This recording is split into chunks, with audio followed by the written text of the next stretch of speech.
ഒരു യാത്ര പോലും പൂർത്തിയാക്കിയിട്ടില്ലെങ്കിലും 2021 മുതൽ തന്നെ ചർച്ചകളിൽ ഇടം നേടിയ ആഡംബര കപ്പലാണ് ഐക്കൺ ഓഫ് ദി സീസ്. മറ്റൊരു ടൈറ്റാനിക് എന്ന വിശേഷണം കൊണ്ട് തന്നെ ഈ കപ്പലിനെ കുറിച്ചറിയാൻ ആളുകൾ കൗതുകം കാട്ടിയിരുന്നു. പല നിറത്തിലുള്ള കപ്പലിന്റെ ചിത്രങ്ങൾ പുറത്തു വന്നതിന് പിന്നാലെ പരിഹസിച്ചും വിമർശിച്ചും ആളുകൾ രംഗത്തെത്തി. കാണാൻ കാൻഡി ക്രഷ് ഗെയിം പോലെയുണ്ടെന്നായിരുന്നു ചിലരുടെ കളിയാക്കൽ. ഈ പരിഹാസങ്ങൾക്കും വിമർശനങ്ങൾക്കും ചർച്ചകൾക്കും ഒടുവിൽ ആദ്യത്തെ യാത്രയ്ക്ക് ഒരുങ്ങുകയാണ് ഐക്കൺ ഓഫ് ദി സീസ്. 1198 അടി നീളം, 2,50,800 ടൺ ഭാരം, 6 സ്വിമ്മിംഗ് പൂളുകൾ, റെസ്റ്റോറന്റുകൾ, ബാറുകൾ, ലോകത്തിലെ ഏറ്റവും വലിയ ആഡംബര കപ്പൽ എന്ന വിശേഷണവുമായി കന്യയാത്രയ്ക്ക് ഒരുങ്ങാൻ പോകുന്ന ഐക്കൺ ഓഫ് ദി സീസ് ഒളിപ്പിച്ചു വെച്ചിരിക്കുന്ന അത്ഭുതങ്ങൾ ഇതുകൊണ്ടൊന്നും തീരുന്നില്ല. ടൈറ്റാനിക്കിനേക്കാൾ 5 ഇരട്ടി വലിപ്പമുണ്ടെന്ന് പറയപ്പെടുന്ന ഈ കപ്പൽ അവസാന മിനുക്കുപണികൾക്കായി കരീബിയൻ ദ്വീപിലെത്തിയിരിക്കുകയാണ്. ചില്ലും ത്രില്ലും നല്ല വൈബ് നൈറ്റ് ലൈഫും ഒത്തുചേരുന്ന അടിപൊളി അനുഭവമായിരിക്കും ഇതിലെ യാത്രയെന്നാണ് ഉടമസ്ഥർ പറയുന്നത്. ഐഫൽ ടവറിനേക്കാൾ നീളവും 3 ഫുട്ബോൾ ഗ്രൗണ്ടിനേക്കാൾ വലിപ്പവും കപ്പലിനുണ്ടെന്നാണ് അവകാശവാദം. ജനുവരി 27-ന് US-ലെ മയാമിയിൽ നിന്നും ക്രൂയിസ് കപ്പൽ അതിന്റെ കന്യയാത്ര ആരംഭിക്കും.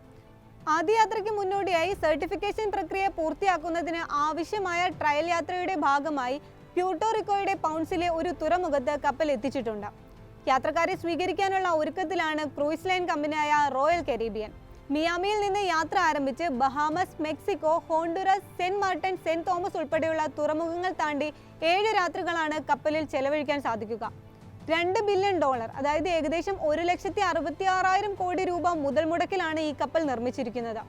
20 ഡെക്കുകളിലായി 7,600 യാത്രക്കാരെ ഉൾക്കൊള്ളാൻ ഐക്കൺ ഓഫ് ദി സീസിന് സാധിക്കും. ഒരു ഫുഡ് ഹാൾ, 6 സ്വിമ്മിംഗ് പൂളുകൾ, ഏറ്റവും വലിയ കടൽ വാട്ടർ പാർക്ക് എന്നിവയും കപ്പലിലുണ്ട്.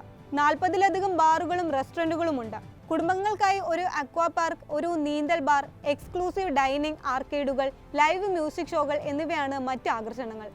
ഒരു ഇൻഫിനിറ്റി പൂളും കപ്പലിലുണ്ട്. ഇതൊന്നും പോരാഞ്ഞിട്ട് ഏറ്റവും ഉയരമുള്ള വെള്ളച്ചാട്ടവും ഈ കപ്പലിൽ തന്നെയുണ്ട്. ഒരു വാട്ടർ തീം പാർക്കിലേതുപോലെ 6 വാട്ടർ സ്ലൈഡുകൾ കപ്പലിന്റെ മറ്റൊരു പ്രത്യേകതയാണ്.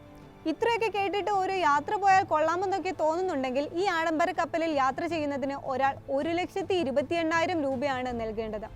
തുക കേട്ട് ഞെട്ടേണ്ട, ഇതിനോടകം തന്നെ ബുക്കിംഗ് പൂർത്തിയായതായാണ് റിപ്പോർട്ട്. 2021-ൽ പണി തുടങ്ങിയ കപ്പലിന്റെ പരീക്ഷണ യാത്ര ജൂണിൽ നടത്തിയിരുന്നു. കപ്പലിലെ ഏറ്റവും വലിയ സ്യൂട്ടാണ് 3 നിലകളുള്ള 1,772 ചതുരശ്ര അടി വിസ്തീർണമുള്ള അൾട്ടിമേറ്റ് ഫാമിലി ടൗൺ ഹൗസ്. ഇതിന് ആഴ്ചയിൽ 62 ലക്ഷത്തിലധികം രൂപ ചെലവ് വരും. Theatre, ping pong table, karaoke, നിലകൾക്കിടയിലുള്ള സ്ലൈഡ് എന്നിവയുള്ള സ്യൂട്ടിൽ 8 പേർക്ക് കഴിയാം. കുടുംബത്തിനായി നല്ലൊരു അവധിക്കാലമാണ് ഞങ്ങൾ നൽകുന്നത്. കപ്പലിലെ യാത്ര നിങ്ങളുടെ മനസ്സിനെ ത്രസിപ്പിക്കുക തന്നെ ചെയ്യും.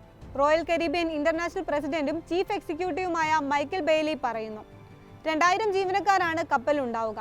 ഇവർക്കായി ഗെയിമിംഗ് റൂം, ഹെയർ സലൂൺ എന്നീ സൗകര്യങ്ങളും ഉണ്ടായിരിക്കും. തത്സമയ സംഗീതം, കോമഡി, ഡ്യൂയിങ്, പിയാനോ ബാർ, തിയേറ്ററുകൾ എന്നിവ മുഖേന അതിഥികളെ രസിപ്പിക്കാനുള്ള ക്രമീകരണങ്ങളും റോയൽ കരീബിയൻ ഒരുക്കിയിട്ടുണ്ട്. ലോകത്തെ ഏറ്റവും വലിയ കപ്പലുകൾ ഇറക്കുന്നതിൽ മുൻപന്തിയിലുള്ള കമ്പനിയാണ് റോയൽ കരീബിയൻ. 900 ദിവസം കൊണ്ട് ഫിൻലാൻഡിലാണ് ഐക്കൺ ഓഫ് ദി സീസ് നിർമ്മിച്ചത്. കപ്പൽ യാത്ര തുടങ്ങുന്നതോടെ നിലവിലെ ഏറ്റവും വലിയ കപ്പലായ വണ്ടർ ഓഫ് ദി സീസിന്റെ റെക്കോർഡും തകർക്കപ്പെടും.